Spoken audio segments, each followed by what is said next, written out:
Hello everybody. Friction की इस series में आज एक इम्पॉर्टेंट टॉपिक डिस्कस करने जा रहे हैं हम। टू ब्लॉक सिस्टम जो कि रफ सरफेस पर हो तो उससे रिलेटेड प्रॉब्लम को कैसे हम सॉल्व करते हैं। तो चलिए शुरू करते हैं, स्टेप बाय स्टेप समझेंगे। एक क्वेश्चन ले लेते हैं उसके लिए हम। एक ब्लॉक है हमारे पास ए, वो दूसरे बी ब्लॉक पर रखा हुआ है। देखिए स्टैटिक कोएफिशिएंट ऑफ फ्रिक्शन भी है, काइनेटिक भी है ए और बी के बीच में। लाइकवाइज बी और ये रफ सरफेस के बीच में भी static and kinetic coefficient of friction है।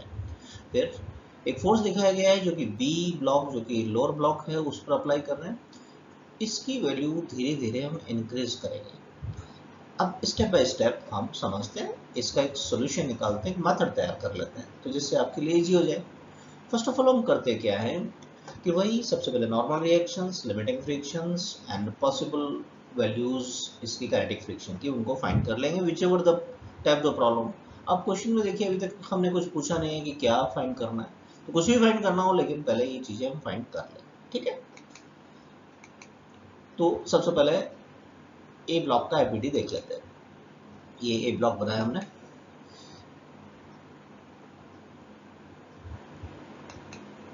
फ्रिक्शन दिखाया, इसका weight m1g downward, direction of friction का प्रीवियस लेक्चर देखें जिन्हें भी कुछ थोड़ा डाउट हो।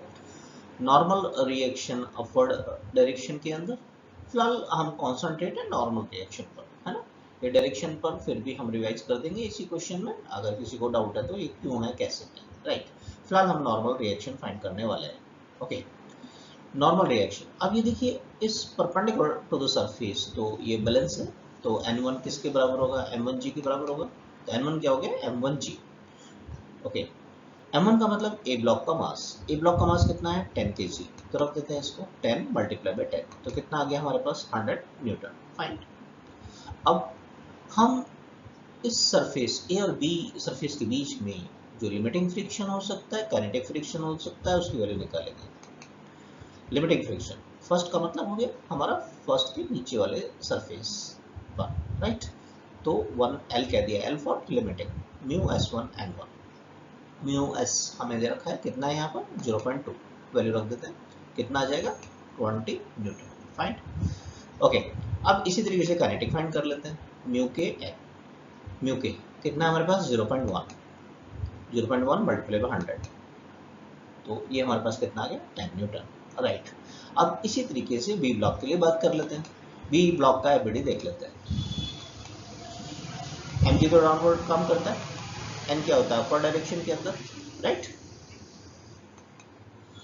और देखिए इस सरफेस पर यदि हम बात करते हैं बी के कारण ए पर नॉर्मल रिएक्शन अपवर्ड डायरेक्शन में है, तो ए के कारण बी पर डाउनवर्ड डायरेक्शन में होगा, राइट। तो ये n1 हो गया हमारे पास में।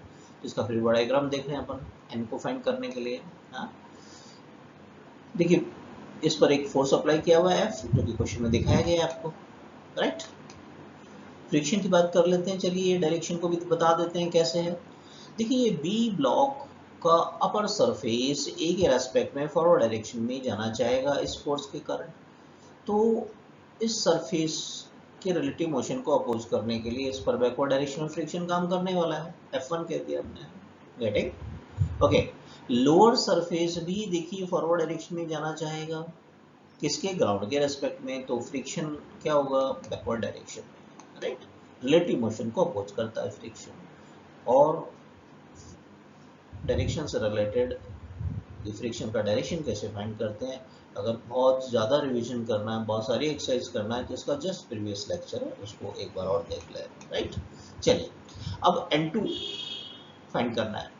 तो देखिए परपेंडिकुलर डायरेक्शन में हम बैलेंस कर लेते हैं, m2 प्लस y डायरेक्शन में है, n1 और m2g डाउनवर्ड, तो n2 किसके बराबर हो गया, n1 plus m2g, is it. Value रख देते हैं। n1 कितना फाइंड किया था अपन ने, 100। m2 कितना दे रखा है क्वेश्चन के अंदर, 20, राइट। तो 100 प्लस 200 कितना हो गया, 300 न्यूटन। तो n2 आ गया। अब इसी तरीके से लिमिटिंग और काइनेटिक फ्रिक्शन हम फाइंड कर सकते हैं, राइट। कि इस सरफेस पर ग्राउंड और बी ब्लॉक के लोअर सरफेस पे के बीच में, है ना, limiting friction mu S N. Mu S कितना है 0.3, एन कितना रखना है 300, रख देते हैं, कितना आ जाएगा 90 Newton, right. Kinetic friction find कर लेते हैं। कोफिशिएंट ऑफ काइनेटिक फ्रिक्शन कितना है 0.2 मल्टीप्लाई बाय 300, तो कितना आ जाएगा 60 न्यूटन। क्लियर है यहाँ तक? राइट। ओके, अब ए ब्लॉक का मैक्सिमम एक्सेलरेशन फाइंड कर लेते हैं। ए ब्लॉक है केवल और केवल फ्रिक्शन की वजह से मूव करेगा, क्योंकि इस पे तो कोई फोर्स लगाया नहीं है। तो मैक्सिमम पॉसिबल एक्सेलरेशन इसका होगा क्या, न्यूटन सेकंड लॉ से, net force divided by total mass. तो इस पर जो मैक्सिमम फ्रिक्शन लग सकता है, स्टैटिक की मैक्सिमम वैल्यू क्या हो सकता है, लिमिटिंग डिवाइडेड बाय मास। ये हमने पहले से कैलकुलेट कर लिया है 20, मास कितना था 10, तो कितना आ गया 2 मीटर पर सेकंड स्क्वायर। ये एक्सेलरेशन कौन दे रहा है, केवल और केवल लिमिटिंग फ्रिक्शन। यही है लिमिटिंग फ्रिक्शन इसको मूव कराने के लिए रिस्पॉन्सिबल। तो ये मैक्सिमम एक्सेलरेशन की वैल्यू अगर होगी तो कितनी होगी, ये फाइंड किया है अभी हमने। अब सीक्वेंस ऑफ स्लिपिंग देख लेते हैं कि ये सिस्टम में मूवमेंट कैसे स्टार्ट होगा। देखिए, आपने बी ब्लॉक पर फोर्स लगाया है, बी ब्लॉक पर अप्लाइड फोर्स बी ब्लॉक के लोअर सरफेस और ग्राउंड सरफेस के बीच में जो लिमिटिंग फ्रिक्शन है उससे ज़्यादा होगा, तभी तो बी स्टार्ट होगा मूव करना, तभी वो स्लाइड करना स्टार्ट होगा। और ए बी के साथ कब तक जाएगा, जब तक कि एक्सेलरेशन की मैक्सिमम वैल्यू कितने नहीं हो जाती है 2 मीटर पर सेकंड स्क्वायर।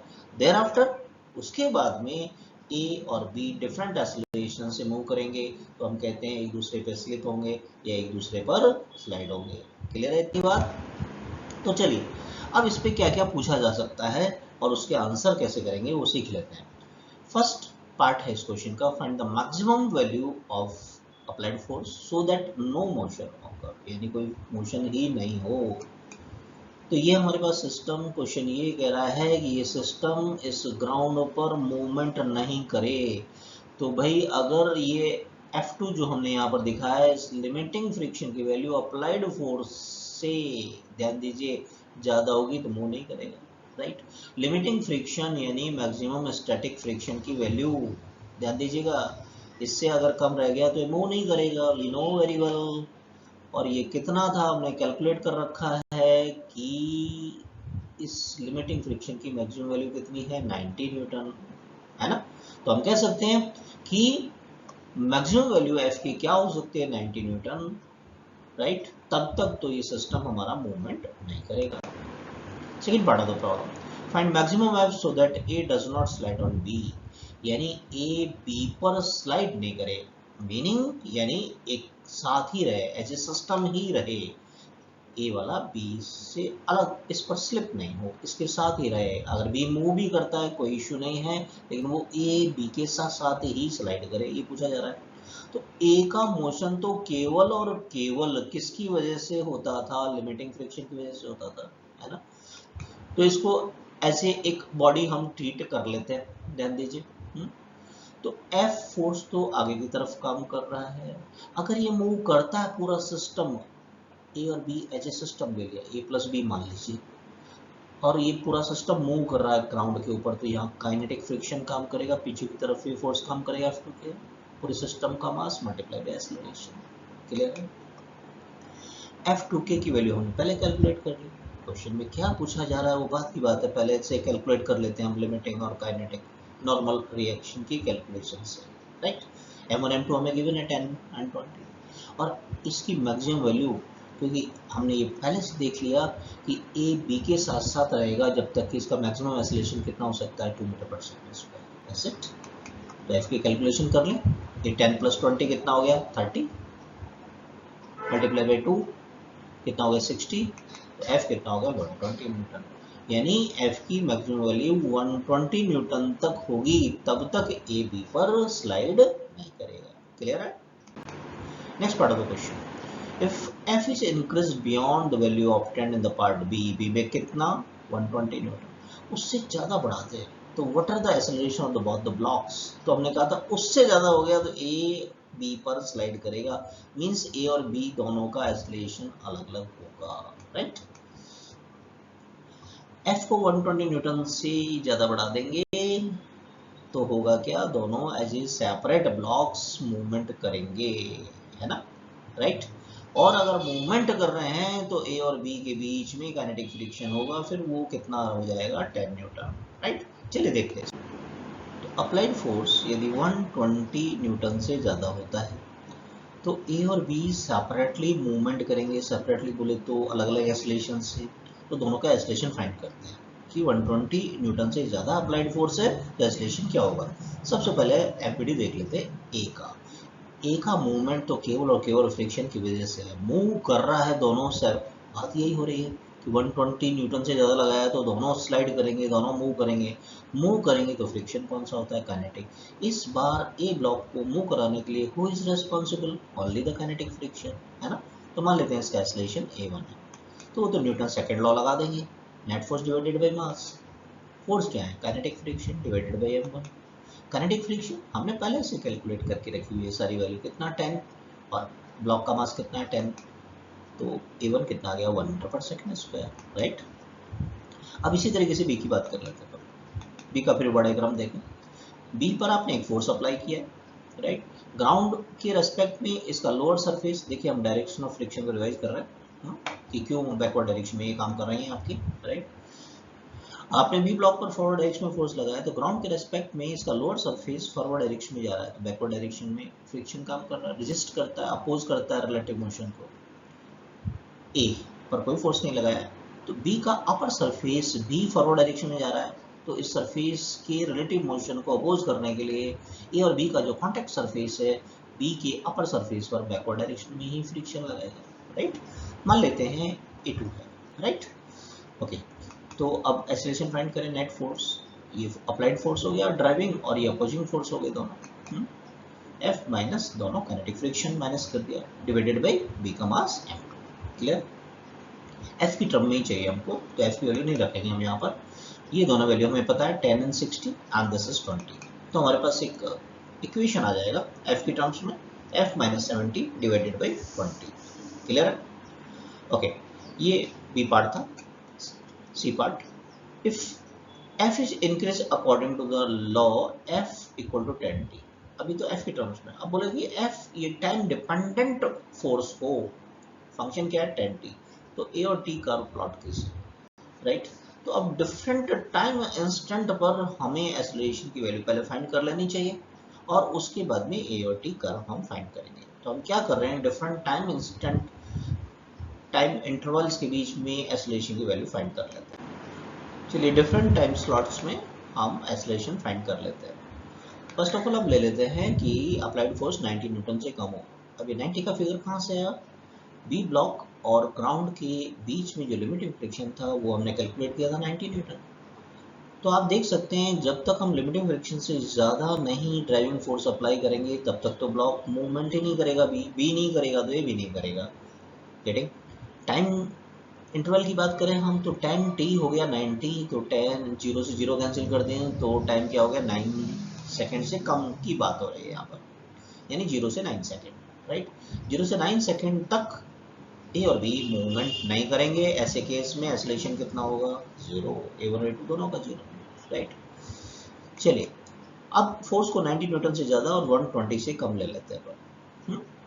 तो 120 वाला फिगर क्या था, इससे हमें एक मैक्सिमम एक्सेलरेशन आता है जिसके बाद में ए बी पर स्लाइड करता है, यानी यहाँ तक कॉमन एक्सेलरेशन से मूवमेंट करेंगे, दोनों एज ए सिस्टम मूवमेंट कर रहे थे, क्लियर है ये वाली बात, है ना।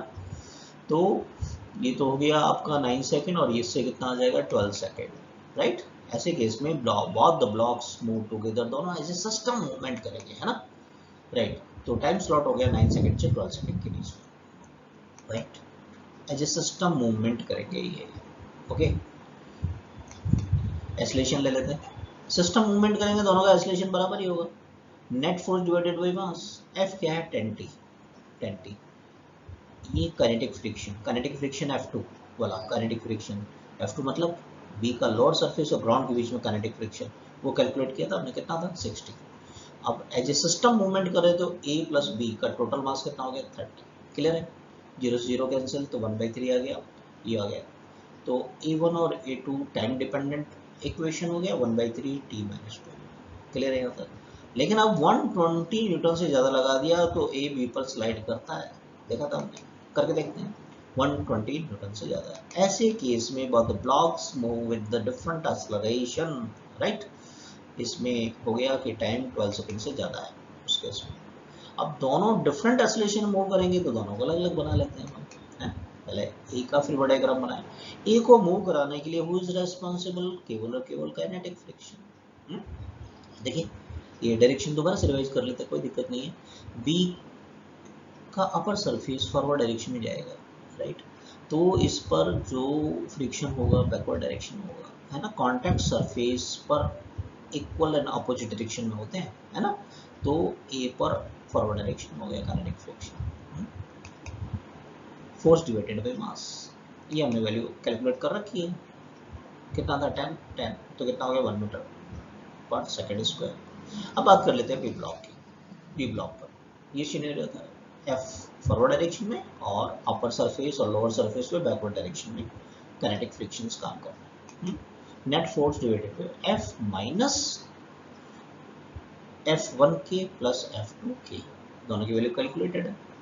बी ब्लॉक का मास कितना है 20, तो ये हमारे पास F क्या था 10T, ये कितना हो गया 70, 0 से 0 कैंसिल 1/2, 70 में 20 का डिवाइड करेंगे 0 0 कैंसिल, 7 में 2 का करेंगे कितना आ जाएगा 3.5। तो ये टाइम डिपेंडेंट इक्वेशन आ गई। तो अब हमारे पास डिफरेंट टाइम स्लॉट में डिफरेंट एक्सेलरेशन आ गए, जिससे ग्राफ प्लॉट करना इजी होता है।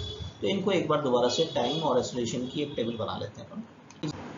चलिए अब एक बार टाइम और एक्सेलरेशन का एक टेबल अलग से बना लेते हैं और साथ में फिर ग्राफ प्लॉट करते हुए चलते हैं। ग्राफ हमें किस किस के बीच में प्लॉट करना है, टाइम जो कि सेकंड में लेंगे और एक्सेलरेशन वाई एक्सिस पे ले लेते हैं मीटर पर second square, right? Graph paper बना लेते हैं। ये टाइम स्लॉट्स ले लेते हैं अपन 3, 6, 9, एक और हमने रीडिंग ली थी 12 सेकेंड तक की बात हो रही थी, और भी ऐसा हो सकता है। और इसी तरीके से एक्सेलरेशन की कुछ वैल्यू ले लेते हैं 1, 2 और ऐसे और भी हो सकती है, ठीक है? हमने एक 2 का फिगर दिखा रहा था, 2 तो अगर जरूरत पड़ेगी तो और ले लेंगे इसी तरीके से, राइट? तो चलो अब स्टार्ट करते हैं ग्राफ प्लॉट करना। सबसे पहले 9 सेकंड से पहले एक्सेलरेशन कितना था 0, कितना था 0, तो 9 सेकंड तक तो एक्सेलरेशन की वैल्यू कितनी होगी 0 होगी। इज इट क्लियर है? फिर 9 से 12 वाला स्लॉट देखते हैं, उसमें कॉमन एक्सेलरेशन से मूव कर रहे थे, लेकिन वो एक 1/3 t - 2 y = mx + c की स्ट्रेट लाइन का इक्वेशन है, राइट? स्ट्रेट लाइन का इक्वेशन है ये वाला, क्लियर ये वाली बात। अब यहाँ पर देखें कि जैसे ही ये आपका 12 सेकंड वाला फिगर आएगा, यहाँ 12 रखा मैंने, 12/3 4, 12/3 4 - 2, तो उस केस में फाइनल 12 सेकंड पर कितना एक्सेलरेशन हो जाएगा आपका 2 मीटर पर सेकंड स्क्वायर। बात समझ में आ रही है?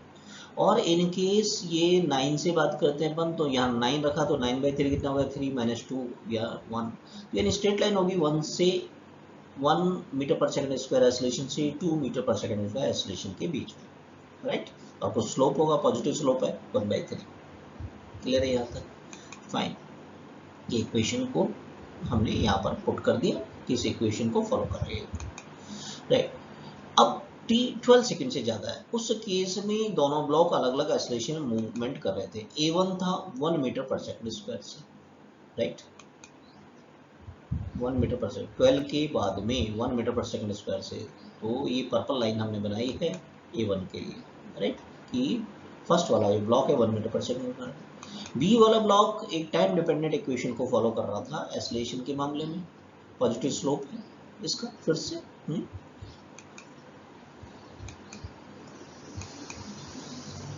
ये 2.5 हमने कैसे रखा है, देखिए 12 यहाँ रखें हम, तो 12/2 कितना हो गया 6 में से माइनस करेंगे 3.5, तो उस केस में स्टार्टिंग वैल्यू 2.5 होगी इसकी, राइट? तो 2.5 से स्टार्ट होगा, फिर एक स्ट्रेट लाइन को फॉलो करेगा ये स्ट्रेट लाइन, और इक्वेशन क्या है इसका a2 = 1/2 t - 3.5, क्लियर है?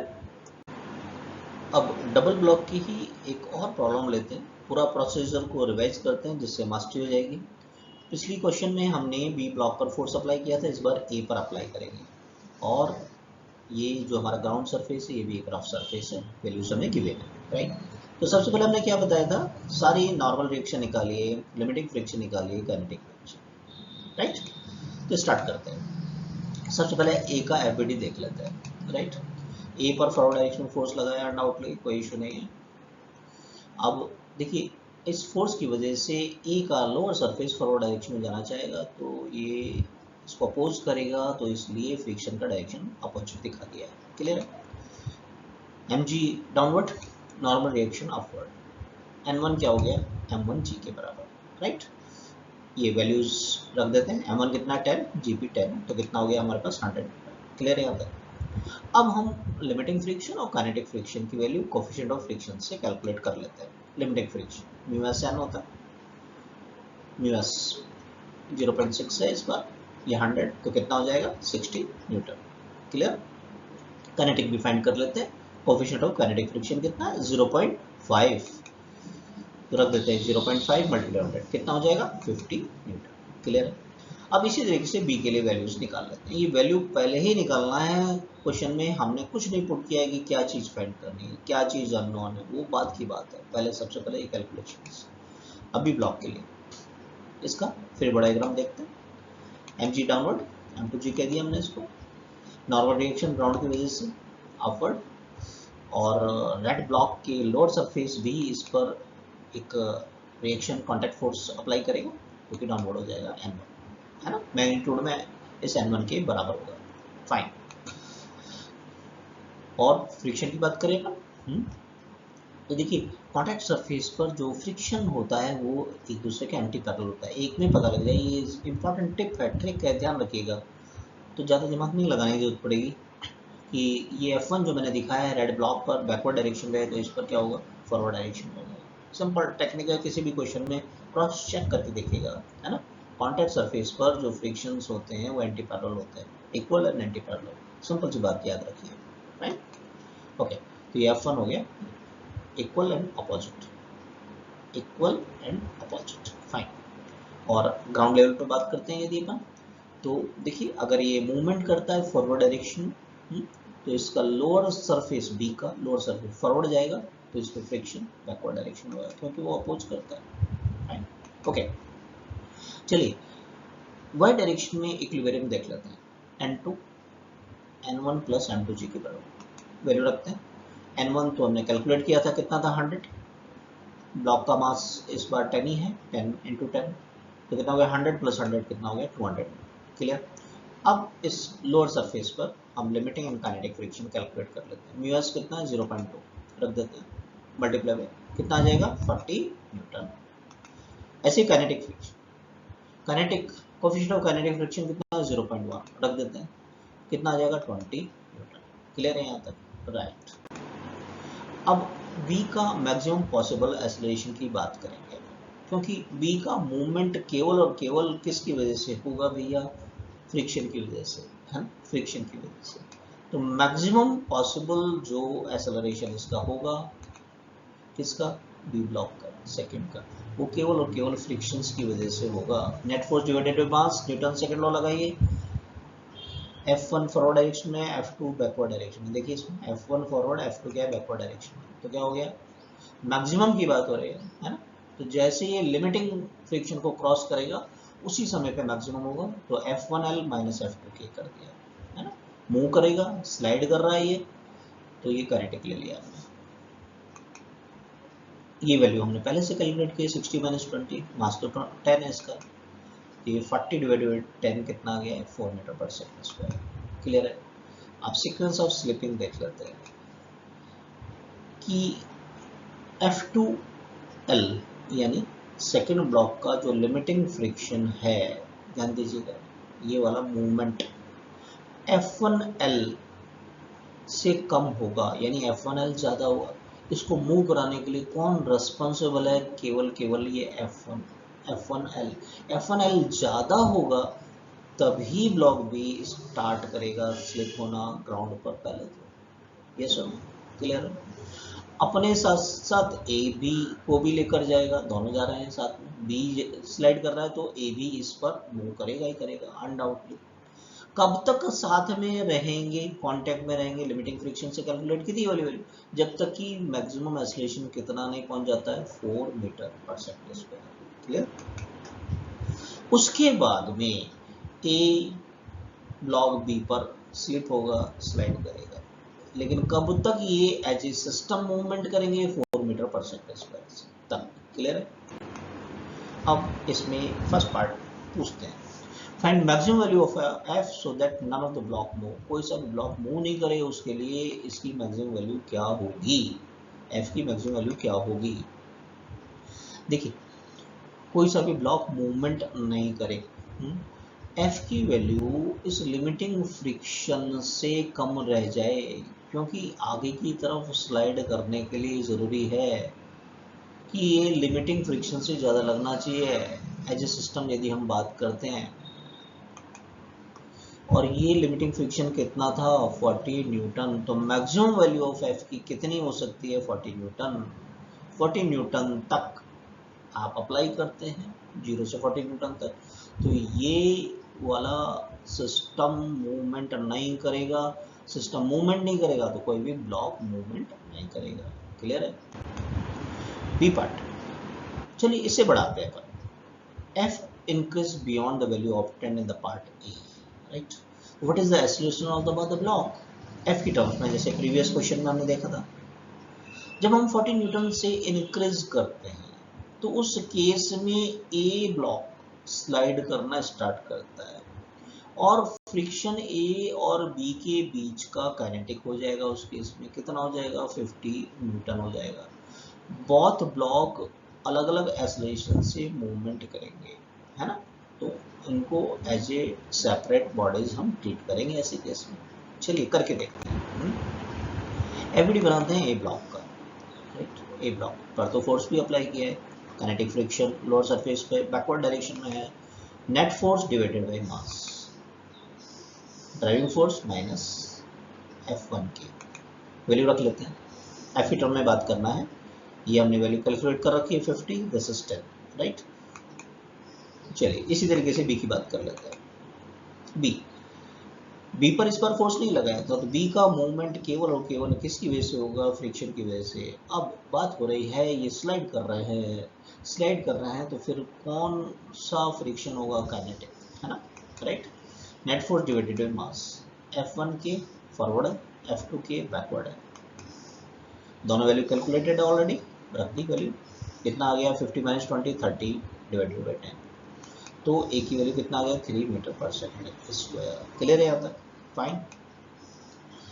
अब ए की वैल्यू टाइम के साथ साथ कैसे चेंज होगी यदि आपका अप्लाइड फोर्स टाइम डिपेंडेंट हो, टाइम का फंक्शन हो, ये हमसे पूछा जा रहा है। तो प्रीवियस क्वेश्चन में किया था वैसे ही हम डिफरेंट टाइम इंटरवल में एक्सेलरेशन पहले फाइंड कर लेते हैं, राइट। चलिए सबसे पहले 40 न्यूटन, ये 40 न्यूटन सर कहाँ से लेकर आए, वही लिमिटिंग फ्रिक्शन से, क्योंकि वहाँ तक तो कोई मूवमेंट होता ही नहीं है।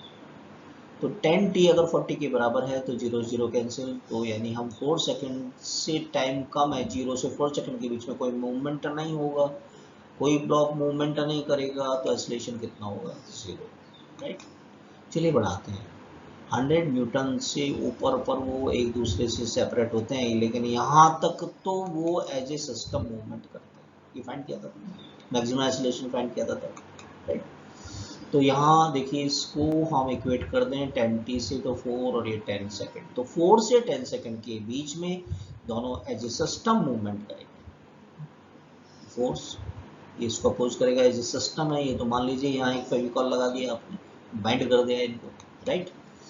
तो एज ए सिस्टम मूवमेंट करें तो F माइनस ये F2, ठीक है, ये 20 हमने देखा था।